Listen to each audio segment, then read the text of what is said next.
요한일서 3장 23절부터 24절까지 말씀입니다. 그의 계명은 이것이니 곧 그 아들 예수 그리스도의 이름을 믿고 그가 우리에게 주신 계명대로 서로 사랑할 것이니라. 그의 계명을 지키는 자는 주 안에 거하고 주는 그의 안에 거하시나니 우리에게 주신 성령으로 말미암아 그가 우리 안에 거하시는 줄을 우리가 아느니라. 아멘. 여러분, 우리가 지금 예수님을 또는 복음을 제대로 믿을 것을 요구하는 시대에 살고 있습니다. 그렇죠? 세상에서 교회를 향한 각종 비난의 목소리가 쏟아집니다. 처음에는 교회가 잘못하고 있는 행실, 교회의 어떤 스캔들에 대한 비판이었다가 이제는 그것을 넘어서서 기독교 신앙 자체에 대한 비판으로 이어지고 있습니다. 그리고 안으로는 이단들이 부흥하고 있습니다. 그리고 구원관에 대한 큰 혼란이 있습니다. 자세히 살펴보면 이것은 예수님을 믿는다는 것, 성경을 믿는다는 것에 대한 총체적인 문제입니다. 그냥 믿는 사람들이 좀 더 바르게 살았으면 하는 정도가 아니라 그 이상으로 정말로 예수님을 믿는다는 게 뭔지, 그리고 그 믿음은 우리의 삶에 어떤 모습으로 나타나야 되는지에 대한 전반적인 문제라는 것입니다. 더구나 최근에는 구원파라고 하는 이단 단체가 사회적 이슈로 떠올라서 다시 한번 구원의 진리에 대한 논란이 되기도 했습니다. 우리가 예수님을 믿는다는 것을 무엇인지 확실해야 되는 이유는 그것이 우리의 영원한 구원과 직접적으로 연관되기 때문이고, 또 하나는 삶의 모든 문제, 심지어 교회를 비판하고 있는 세상의 모든 문제에 대한 진정한 해답이 거기에 있기 때문입니다. 이런 시대에 살고 있는 우리는 바울이 고린도 교회에 했던 말을 기억합니다. 우리 고린도전서 15장 2절 핸드아웃에 있는 말씀 읽어보겠습니다. 시작. 너희가 만일 내가 전한 그 말을 굳게 지키고 헛되이 믿지 아니하였으면 그로 말미암아 구원을 받으리라. 내가 전한 그 말이라는 것은 한마디로 복음이죠. 복음을 굳게 지키고 헛되이 믿지 않았다면 너희가 그 복음을 통하여 구원을 받을 것이다. 이것은 다른 말로 하면 너희가 정말 복음을 제대로 믿어야 된다. 그리고 그래야만 거기에 진정한 구원이 있다. 이렇게 말씀하고 있는 거죠. 그러니까 이 시대도 우리에게 똑바로 믿을 것을 요구하지만 성경도 우리에게 제대로 믿을 것을, 복음을, 예수님을 제대로 믿을 것을 원래부터 요구하고 있다는 것입니다.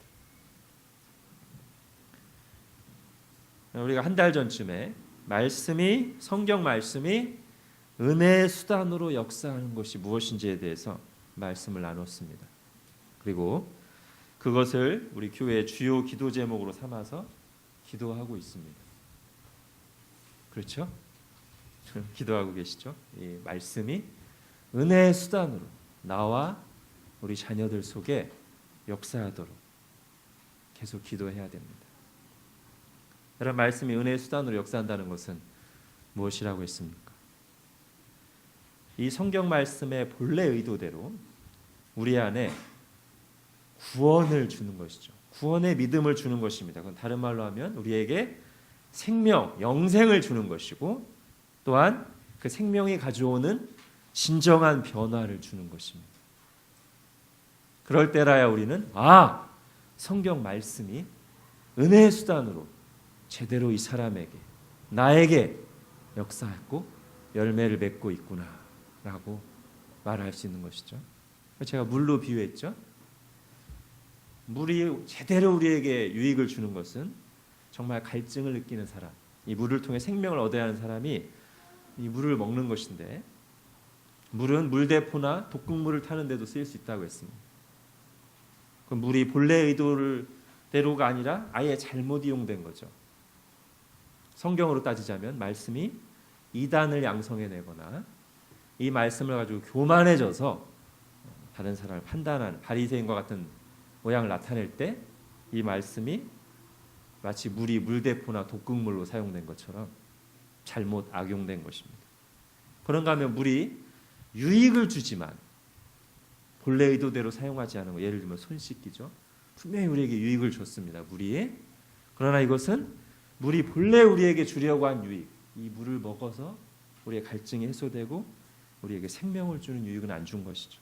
즉 성경을 통해서 지식만 얻는 데 그치고 역사 자료로 사용되고 문학 참고 자료로 사용되고 종교의 경전으로 사용되는 정도만 이용된다면 여기서 진정한 유익을 얻었다고 할 수 없습니다. 그것은 말씀이 은혜의 수단으로 역사한 것이 아닙니다.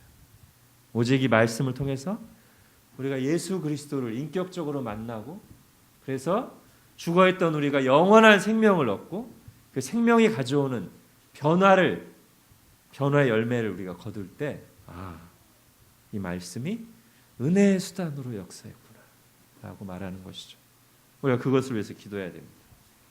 오늘은 바로 그것과 연결해서, 그렇다면 그렇게 말씀이 은혜의 수단으로 역사해서 우리 안에 구원의 믿음, 곧 예수 믿는 믿음을 준다고 하는데, 그렇다면 말씀이 제대로 역사해서 우리가 예수님을 믿는다고 하는 것은, 예수님을 제대로 믿는다고 하는 것은 어떤 것이냐, 이것을 생각해 보려고 합니다. 그에 대한 아주 유익한 답을 주는 책이 오늘 우리가 살펴보고 있는 요한일서입니다. 여러분, 요한일서가 배경이 있어요. 어떤 이단 사상이 이제 막 자라고 있는 교회들에 이렇게 위협을 가해 왔습니다. 아마도 영지주의로 생각됩니다. 영지주의는 대략 이런 거예요.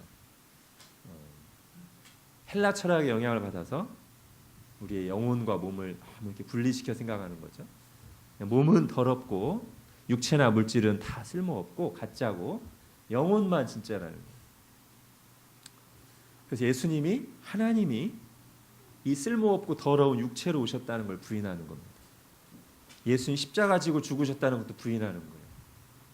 그러면서 자기들만 알고 있는 어떤 구원 얻는 심오한 지식, 비밀 지식을 가지고 있고 이 지식을 통해서라 구원을 얻을 수 있다라고 주장하는 것입니다. 자, 이러다 보니까 이 사람들은 육체가 중요하지 않으니까 막 방종하는 삶을 사는 거예요. 거룩한 삶을 살지 않고 죄와 싸우는 삶을 살지 않고 내 영혼이 구원 얻었으니까 이제 마음대로 사는 것입니다. 자, 이런 이들의 사상과 이들의 막 사는 삶이 이제 교회에게 위협이 되고 유혹이 됐습니다. 근데 여러분, 어둠은 빛을 위협하기도 하지만 빛을 더 선명하게 해주기도 합니다. 사실은 우리가 지금 배우고 있는 이 기독교의 정통 교리들은 다 이렇게 이단의 공격을 받으면서 더 예리해지고 더 분명해지고 더 구체적이 된 것입니다. 지금 요한 1서가 하는 작업이 그것입니다. 이 이단, 영지주의라고 하는 이단이 잘못된 가르침, 그리고 그들이 보여주는 잘못된 삶 때문에 교회가 흔들리고 있었지만 오히려 이걸 기회 삼아서 사도 요한은 그렇다면 진정한 구원 얻는 믿음은 어떤 것이며 예수님을 믿는다고 하는 사람들은 정말 어떻게 살아야 되는지 아주 분명하게 말해주고 있는 것입니다. 진짜를 더 선명하게 해주는 거죠. 자, 우리가 여기서 그 세 가지 교훈을 찾으려고 합니다. 예수님을 믿는다는 것. 뭐냐? 첫 번째는 예수님이 누구신가를 정확히 알아야 됩니다. 여러분, 우리가 이렇게 말할 수 있습니다. 저 예수님 믿습니다. 그러나 우리가 그 다음에 반드시 이 질문이 이어져야 돼요. 예수님을 누구로 믿습니까? 이게 없이 그냥 저 예수님 믿어요. 어릴 때부터 교회 다녀서 예수님 믿어요.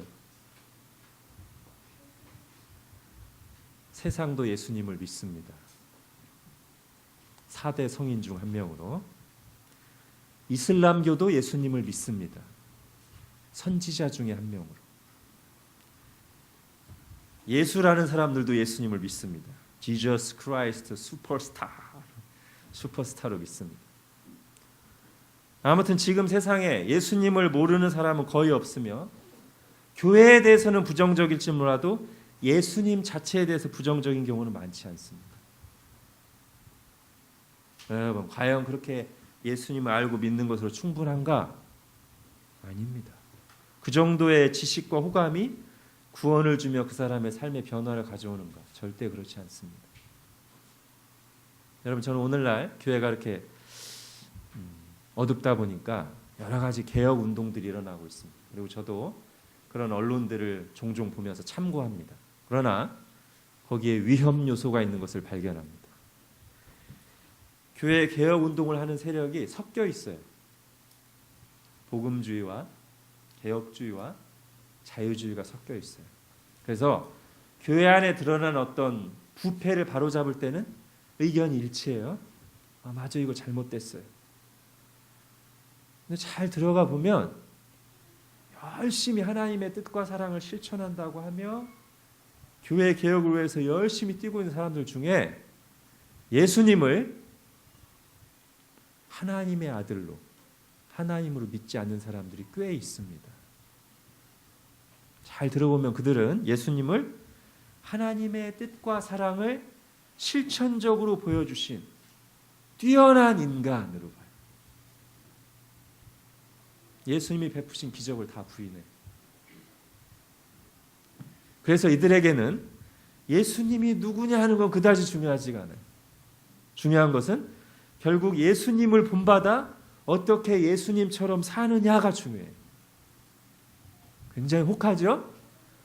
교회의 부정부패를 보는 세상 사람들 입장에서는 그들의 의견이 훨씬 더 멋있게 보여. 맞아. 예수님이 누구냐가 중요한 게 아니라 그 예수님처럼 바르게 사랑을 베풀며 사는 것이 중요해. 그게 훨씬 매력적으로 들린단 말이에요. 그러나 그것만 있을 때는 구원이 없습니다.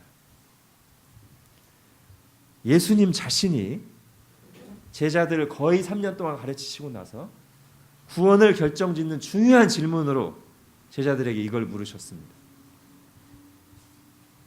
너희는 나를 누구라 하느냐? 이게 구원 여부를 결정짓는 핵심 질문이에요.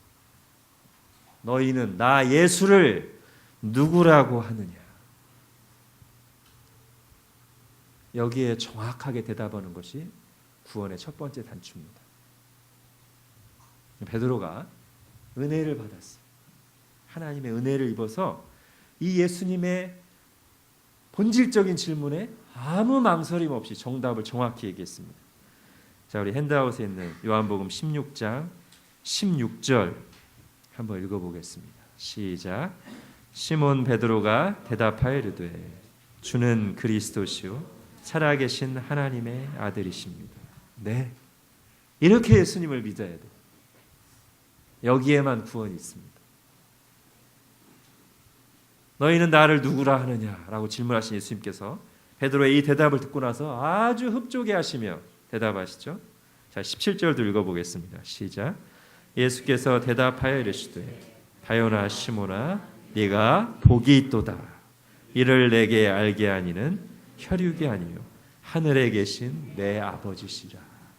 예. 하나님 아버지가 어떤 사람의 영혼을 살리고 일깨워주고 진리의 빛을 비춰주실 때 그 사람의 입에서 나오는 고백은 뭐냐면 와, 예수님은 하나님의 뜻과 사랑을 실천적으로 보여준 뛰어난 인간이 아니라 그분은 그리스도시고 살아계신 하나님의 아들이시고 본질적으로 하나님 자신이십니다. 이런 고백이 나온단 말이에요. 그렇게 예수님을 알아야 우리가 예수님을 믿는다라고 말할 수 있다는 것입니다. 자, 우리 요한 1서에서 한번 찾아볼까요? 2장 22절 보겠습니다. 핸드아웃에 없습니다. 요한 1서를 보십시오.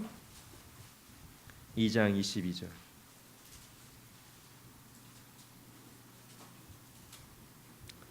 거짓말하는 자가 누구냐? 예수께서 그리스도이심을 부인하는 자가 아니냐. 예수님은 그리스도라는 것이죠. 이걸 믿어야 참 신앙이라는 겁니다. 4장 15절 보겠습니다. 4장 15절은 같이 읽겠습니다. 시작. 누구든지 예수를 하나님의 아들이라 시인하면 하나님이 그의 안에 거하시고 그도 하나님 안에 거하시느니라. 예, 예수님을 하나님의 아들이라 믿어야 그 사람이 구원받고 하나님 안에 있는 자, 신자라는 것입니다. 더 나아가서 우리 5장 20절을 보겠습니다.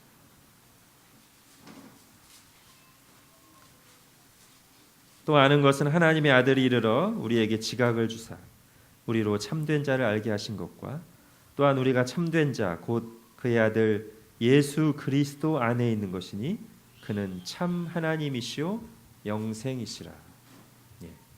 예수님을 참 하나님으로 믿어야 되는 것입니다. 바울도 에베소 교회 장로들에게 이렇게 말했습니다. 성령이 그들 가운데 여러분을 감독자로 삼고 하나님이 자기 피로 사신 교회를 보살피게 하셨느니라. 하나님이 자기 피로 사신 교회. 피 흘린 게 누굽니까? 예수님이죠. 근데 그 예수님의 피가 누구의 피예요? 하나님의 자신의 피. 예수님이 하나님이시라는 말입니다. 여러분, 우리가 왜 복음에 감격합니까? 이 하나님께서, 천지의 창조주께서 당신을 반역한 죄인들을 구원하시려고 인간이 되어 낮아오시고 우리가 받을 심판을 친히 인간이 되셔서 전부 다 자신의 몸으로 받아내시고 우리에게 구원을 선물해 주셨기 때문입니다. 영지주의자들이 이걸 부인했단 말이에요. 육체로 오신 것을, 십자가 달려 죽으신 것을 부인했어요. 사도 요한이 아주 명확한 이분법으로 예수님이 하나님의 아들이시고 인간으로 오신 것을 알아야 그 사람 안에 있는 영이 성령이고, 만일 그렇지 않고 예수 그리스도가 하나님의 아들이시며 예수 그리스도께서 하나님이신데 인간으로 오셨다는 것을 부인하면 그 사람 안에 있는 영은 성령이 아니라 적 그리스도의 영이다. 이렇게 말합니다. 네, 한번 4장 볼까요?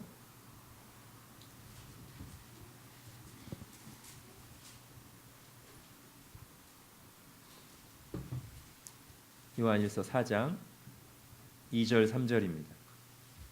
같이 읽겠습니다. 시작. 이로써 너희가 하나님의 영을 알지니 곧 예수 그리스도께서 육체로 오신 것을 시인하는 영마다 하나님께 속한 것이요 예수를 시인하지 아니하는 영마다 하나님께 속한 것이 아니니 이것이 곧 적그리스도의 영이니라. 아멘. 그러므로 여러분, 예수님을 믿는다라고 할 때 첫 번째로 중요한 것은 그분이 누군지를 아는 것입니다. 너희는 나를 누구라고 하느냐? 라는 예수님의 질문에 베드로와 같이 우리 마음으로부터 예수님은 하나님의 아들 그리스도이십니다 라고 고백할 때 우리가 예수님을 믿는구나 라고 말할 수 있다는 것입니다. 자, 두 번째로 예수님을 믿는다는 것은 예수님을 구원자로 믿는다는 뜻입니다. 너무 당연하죠? 이 부분을 좀 더 구체적으로 말하겠습니다. 예수님을 구주로 믿는다는 것은 뭐냐면 여러 가지 구원의 길 중에 나는 그 여러 가지 구원의 길 중에 예수님을 믿어서 구원을 받았습니다. 이것이 아니고요. 오직 예수님만이 나를 죄와 하나님의 진노 아래서 심판에서 건지실 유일한 구원자다라고 믿는 것입니다. 이것도 예수님 자신이 말씀하셨습니다. 내가 곧 길이요 진리요 생명이니 나로 말미암지 않고는 아버지께로 올 자가 없느니라. 또 예수님을 구주로 믿는다는 것은 이런 뜻입니다. 예수님도 믿고 믿은 뒤에 내가 율법을 지키거나 선한 삶을 살아서 그게 한데 합쳐져서 구원을 얻는다가 아니고 나의 공로는 아무것도 없고 내가 주님 앞에 내놓을 것은 아무것도 없고 예수 믿은 뒤에 내가 착하게 산 것도 아무것도 나의 구원에 영향을 미치는 것이 아니고 오직 예수님을 믿음으로써만 나를 위해 십자가를 지시고 부활하신 그 예수님의 공로를 통해서만 내가 구원을 얻습니다 라고 믿는 것입니다. 이 두 가지가 예수님을 구원자로 믿는다는 뜻입니다. 여러 구원의 길 중에 하나가 아니라 오직 예수님만 구원의 길이고 예수도 믿고 착하게 살아서 구원 얻는 것이 아니라 오직 예수님을 믿음으로써만 구원을 얻는다라고 믿을 때 예수님을 구원자로 믿는 것이고 그럴 때라야 우리가 예수님을 믿는구나 라고 인정할 수 있다는 것입니다. 제가 이걸 다시 강조하는 이유는 요즘 오직 믿음을 악용하는 사람들이 있고 참된 믿음을 가르치거나 살아내는데 실패하는 경우들이 많이 나타나면서 슬그머니 뒷문으로 잘못된 가르침이 들어오는 것을 목격하기 때문입니다. 오직 믿음으로 구원받았다고 하는 사람들이 엉터리로 사니까 뒷문으로 어떤 교훈이 다시 슬그머니 들어오냐면 이거 봐라. 믿음으로만 구원받는 것이 아니다. 행위가 있어야 된다. 또는 한 번 구원받는다고 영원히 구원받는다는 이 잘못된 진리가 사람들을 망쳐놓는 것이 아니냐. 아니다. 한 번 구원이 영원한 구원이 아니고 자기가 거룩하게 살아야 되지 그렇지 않으면 구원이 취소될 수도 있다라고 하는 잘못된 교훈이 뒷문으로 슬그머니 들어오고 있기 때문에 제가 다시 강조하는 것입니다. 여러분 하나님의 주권적인 구원의 은혜를 악용하는 사례들이 있죠. 금요일 날은 3개 얘기했는데 오늘 2개만 얘기하겠습니다. 하나는 하나님의 주권적인 은혜를 믿기 때문에 전도를 안 하는 거예요. 하나님이 다 자기 선택하신 분 다 부르신 예정됐는데 내가 가만히 있어도 하나님 구원하실 거 아니에요. 이게 이제 잘못된 거죠. 하나님의 주권을 악용하는 것입니다. 자기의 게으름과 헌신하지 않음을 합리화하는 것입니다. 오히려 구원의 문을 닫아버리는 것입니다. 자기가. 두 번째 구원의 은혜를 악용하는 사례는 나 구원받았으니까 이미 구원이 확정됐다면서요. 그럼 죄 지어도 천국은 가는 거 아니에요. 아싸. 심지어 어떤 이단은 이미 우리가 과거, 현재, 미래의 죄를 다 용서받았기 때문에 죄책감을 갖지 마라. 죄책감을 갖고 괴로워하는 것은 구원에 확신이 없는 것이다. 구원파의 주장입니다. 여러분 이렇게 진리를 악용하는 사람들 때문에 진리가 공격을 받습니다. 사실 이렇게 악용하는 사람들은 진리를 제대로 모르는 사람들이에요. 근데 이 사람들 때문에 진리가 공격을 받아요. 부당하죠? 진리를 악용하는 사람들이 비난을 받아야지 왜 진리 자체가 비난을 받습니까? 그러면 요리하는 칼을 가지고 수술하는 메스를 가지고 강도질하는 사람 때문에 이 강도를 비난해야죠. 왜 요리하는 칼을 비난하고 없애버리자. 수술하는 칼을 비난하면서 없애버리자 하면은 이 요리를 통해서 사람의 생명을 살리고 수술을 통해서 사람의 생명을 살리는데 생명을 살리는 길을 없애버리는 거 아니에요. 마찬가지죠. 성경을 잘못 해석해서 이단이 생겼다고 성경을 비난하고 성경을 없애버리자고 하면 사람을 살리는 이 성경을 폐기 처분하는 정말 더 무서운 죄를 짓는 것이 되는 것입니다.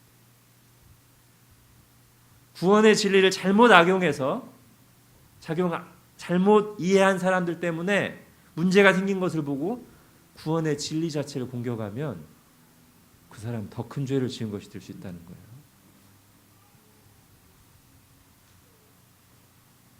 우리는 예수님을 구원자로 믿는다라는 것을 분명히 해야 됩니다.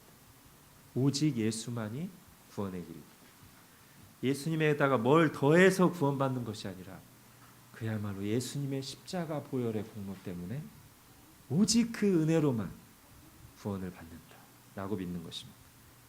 그리고 또 하나는 그 예수님을 나의 구주로 믿는 것입니다.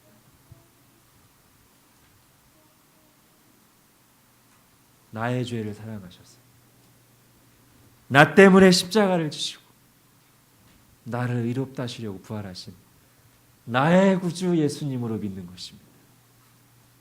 여러분, 저는 세례 공부를 할 때마다 하이델베르크 요리문답으로 빼놓지 않는 그리고 강조하는 문답이 21문입니다. 참된 믿음이란 무엇입니까? 앞부분은 생략하고 뒷부분만 하면 곧 순전히 은혜로 오직 예수 그리스도의 공로 때문에 하나님께서 죄 사함과 영원한 의로움과 구원을 다른 사람뿐 아니라 나에게도 주심을 믿는 것입니다. 우리가 이런 믿음을 인격적인 믿음이라고 하죠. 지식으로가 아니라 정말로 예수님을 믿는. 여러분, 영지주의가 제가 아까 뭐라고 그랬습니까? 영지주의자들은 지식으로 구원을 얻는다고 말해요. 영지가 그런 뜻이죠. 영지, 영적인 지식. 특별한 자기들에게만 비밀 전수되는 특별한 지식을 배워야 알아야 구원을 얻는다. 이 사람들은 지식만 말하지 예수 그리스도와 인격적인 만남이 없어요. 사상만 있는 거예요. 사상. 여러분, 기독교 사상은 가장 위대한 사상 맞습니다. 하지만 사상만 있으면 안 됩니다. 제가 첫 번째로 말씀드린 것처럼 예수님을 믿는다는 것은 예수님을 정확히 알아야 되지만 그 지식으로만 구원을 받는 것이 아니라 그분을 정말 내가 인격적으로 믿고 나의 구주로 받아들일 때 구원을 받는 것입니다. 그래서 참된 기독교의 신앙 고백은 사랑 고백과 거의 일치합니다. 예수님에 관해서 어떤 지식을 믿는 게 아니라 예수님 그분을 믿고 사랑하는 것입니다. 나의 주님을. 그래서 예수님께서 처음에 베드로에게 네가 나를 누구라 하느냐라고 물으셨다면 부활하신 뒤에는 네가 나를 사랑하느냐라고 물으셨습니다. 이 두 질문에 우리가 한편으로는 정확한 지식으로 예수님은 그리스도시요 살아계신 하나님의 아들이십니다 라고 고백하며 또 한편으로 내 마음으로부터 아멘 주님, 제가 주님을 사랑하는 줄 주께서 아십니다 라고 고백할 때 예수님을 믿는구나 라고 말할 수 있다는 것입니다. 네가 나를 사랑하느냐, 예수님의 이 질문은 영지주의자들한테 이해할 수가 없는 질문이에요. 그 사람들에게는 예수님과 인격적인 관계가 없어요. 그러나 참 신자들에게는 이 질문만큼 우리의 가슴을 뜨겁게 하는 질문이 없죠. 나는 너를 사랑하는데, 너를 위해서 십자가에서 내가 너를 내주었는데 너도 나를 사랑하느냐. 아멘 주님. 이때 내가 주를 사랑하는 주께서 아십니다 라고 고백하며 회복됐던 베드로가 나중에 교회에 보내는 편지에서 이제는 그 마음을 신자들에게 적용하면서 이렇게 씁니다. 우리 베드로전서 1장 8절 9절 볼까요?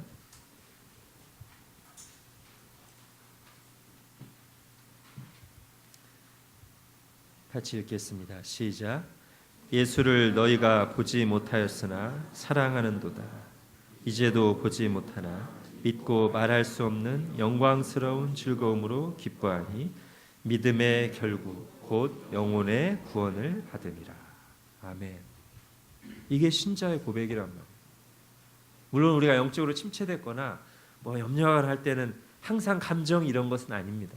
그러나 기본적으로 우리 영혼 깊숙한 곳에서 예수님을 사랑한다고 고백하는 거예요. 그 예수님을 기뻐하는 거예요. 자, 영지주의자들의 말을 듣고 혼란스러워하던 이 교회를 향해서, 즉 우리가 진짜 구원받으려면 뭔가 다른 특별한 심오한 지식을 추가로 배워야 되는가? 라고 혼란스러워하고 있는 교회를 향해서 지금 사도 요한은 요한일서를 딱 보내면서 No! 아니다! 예수님을 믿는 너희야말로 진정으로 하나님께 속한 구원받은 하나님의 자녀들이다 라고 거듭거듭 확신시켜주는 것입니다. 흔들리지 마라. 내가 너희에게 전한 예수님을 믿어야 구원받는다는 지식 외에 다른 것을 말하면서 전혀 예수 그리스도와 인격적인 관계가 없는 저들이 가짜고 적그리스도의 영이고 하나님의 아들을 믿는 너희야말로 구원받은 참 신자들이다. 이걸 거듭 확신시켜주는 거예요. 요한일서 5장 13절 보겠습니다.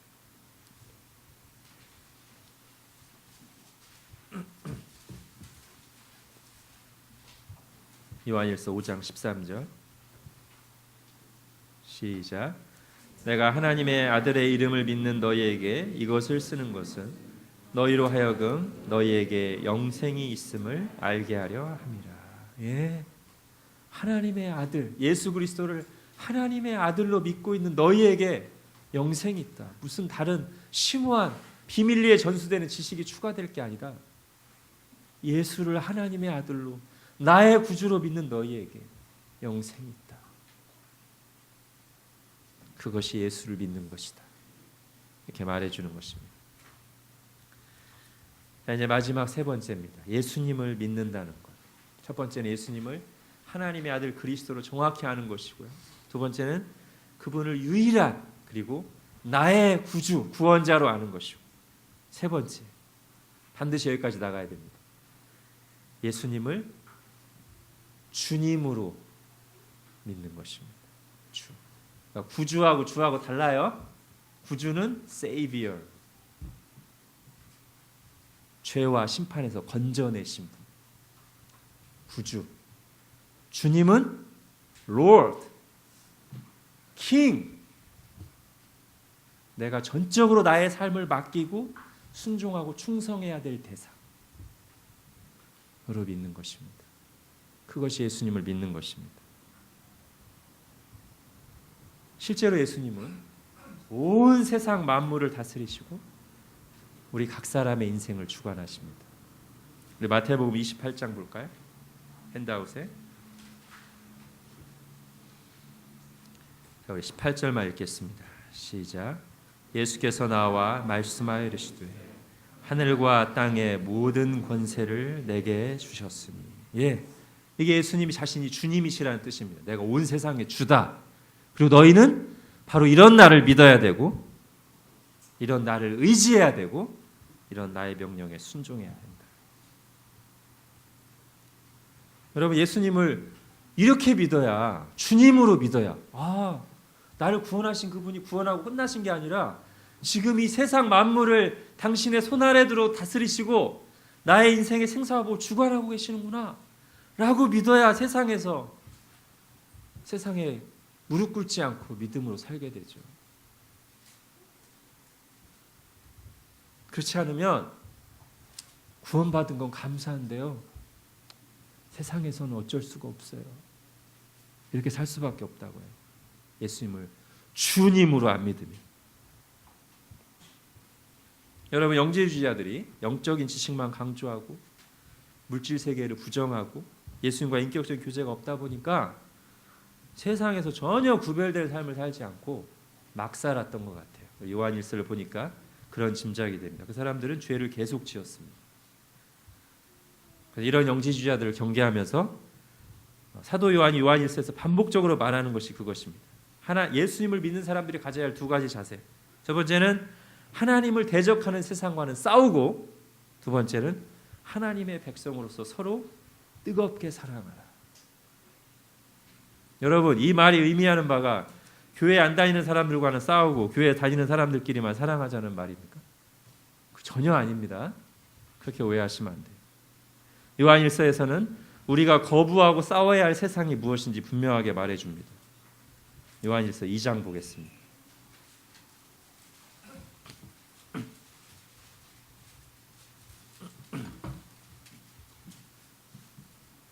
요한일서 2장 15절에서 17절입니다. 같이 읽겠습니다. 시작. 이 세상이나 세상에 있는 것들을 사랑하지 말라. 누구든지 세상을 사랑하면 아버지의 사랑이 그 안에 있지 아니하니. 이는 세상에 있는 모든 것이 육신의 정욕과 안목의 정욕과 이생의 자랑이니 다 아버지께로부터 온 것이 아니요 세상으로부터 온 것이라. 이 세상도 그 정욕도 지나가되 오직 하나님의 뜻을 행하는 자는 영원히 거하느니라. 아멘.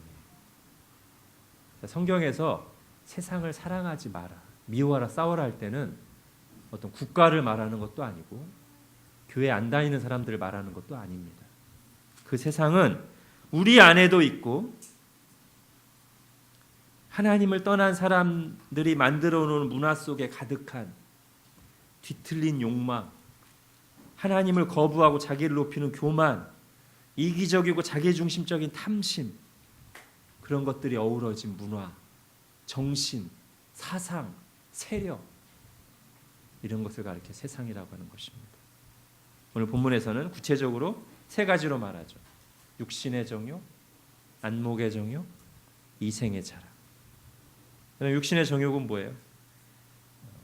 이것은 성경이 명확하게 말하는데 대표적으로 끝을 모르고 치닫는 성적 욕망이 대표적입니다. 물론 성적인 욕망만 육신의 정욕은 아니지만 성경에서 대표적으로 보여주는 것이 그것이기 때문에 저도 그렇게 말할 수밖에 없습니다.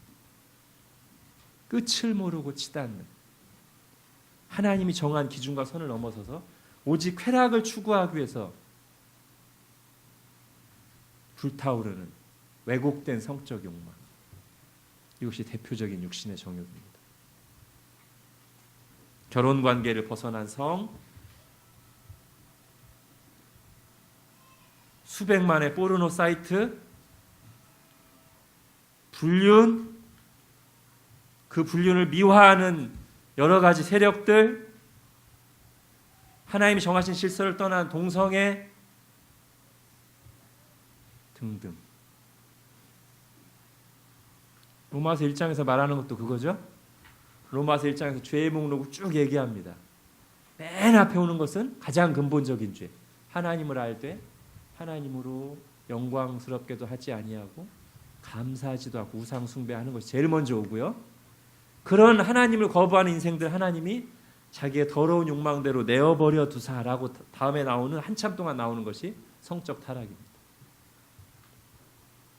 물론 그 뒤에 다른 여러 가지 이기적인 욕망들이 나오죠. 안목의 정욕은 뭘까요? 안목이 눈이니까 눈에 보이는 좋은 것 만족하려고 더 많이, 더 좋은 것을 소유하려 드는 거죠. 더 좋은 집, 더 좋은 차, 더 좋은 옷. 그렇죠? 요즘에는 이제 연예인들의 집이 가끔 TV에 나오는 것 같아요. 자기 집을 이렇게 막 쫙 보여주죠. 여자 연예인들이 뭐 옷장이 막 무슨 방 하나를 가득 채워서 수백 벌의 옷이 있습니다. 그걸 보는 자매님들은 나도 저런 옷장과 옷이 있었으면. 여러분, 오늘 본문에 나오는 세상과 거의 똑같은 의미로 야고보서에 이런 말이 나옵니다. 가늠한 여인들아, 세상과 벗된 것이 하나님과 원수됨을 알지 못하느냐. 그런즉 누구든지 세상과 벗이 되고자 하는 자는 스스로 하나님과 원수되는 것이라 라고 4장에서 말한 뒤에 5장에서 이렇게 말합니다. 너희 재물은 썩었고 너희 옷은 좀 먹었으며 너희 금과 은은 녹이 슬었으니 이것이 너희에게 증거가 되며 불같이 너희 살을 먹으리라. 여러분, 왜 옷이 좀 먹었을까요? 왜 옷이 좀 먹었을까요? 옷장에 싸놓으니까, 너무 많이 싸놓으니까 입지 않고 좀 먹는 거예요. 야고보서에서 말하는 게 뭡니까? 지금 옷 한 벌도 제대로 입지 못해서 가난한 자들이 있는데 신자라고 하는 자가 자기는 조금 더 좋은 옷, 조금 더 많은 옷 해서 옷장에 막 쌓아놓고 좀 먹고 있으니까 이걸 가르쳐서 야고보가 세상과 벗되는 것이라고 말하면서 그 좀이 옷을 먹었듯이 너의 살을 먹을 것이다 라고 아주 강한 말로 경고하는 것입니다. 정말로 필요해서 사는 것이 아니라 만족을 못해서 사는 것. 이게 세상 정신이에요.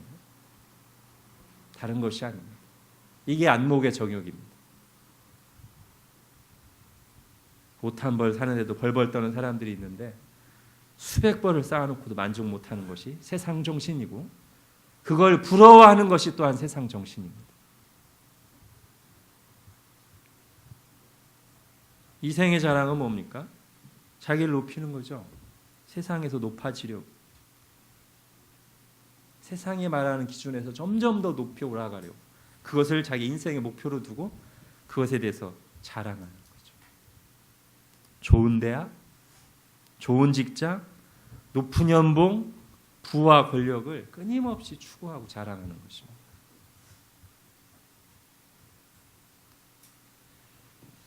자, 이렇게 끊임없이 뒤틀린 정욕과 만족할 줄 모르는 소유와 눈에 보이는 것을 자랑하며 자기를 높이는 세상 정신과 짝을 이루는 것이 뭐냐면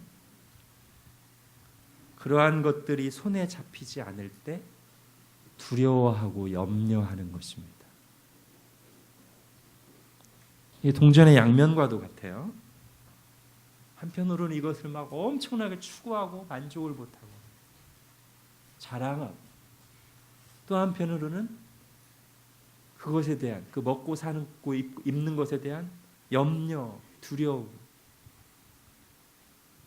여러분 우리가 예수님을 믿는다는 것, 특히 예수님을 주님으로 믿는다는 것은 이 두 가지 동전의 양면과도 같은 세상의 공격으로부터 벗어나는 것을 의미합니다. 자, 우리가 예수님을 주님으로 믿는다는 것은 한편으로는 나의 인도자, 보호자, 목자가 되시고 지키시는 의지의 대상으로 믿는다는 것이고 주님으로 믿는다는 것은 또 하나는 나의 기준이 되시며 삶의 목적이 되시며 영광 돌려야 될 분이 되시며 충성해야 될 분으로서 순종의 대상으로 믿는다는 것입니다. 이 두 가지가 예수님을 주님으로 믿는다는 거예요. 의지의 대상, 순종의 대상. 그리고 바로 이 두 가지가 조금 전에 말씀드린 세상의 유혹, 세상으로부터 오는 염려와 직접적으로 싸우는 데 관련된 내용입니다. 주님이 의지의 대상일 때 우리가 뭘 내려놓는 거예요? 염려를 내려놓는 거예요. 우리의 의지의 대상이 되신 주님으로서 예수님이 말씀하십니다. 염려하지 마라. 두려워하지 마라.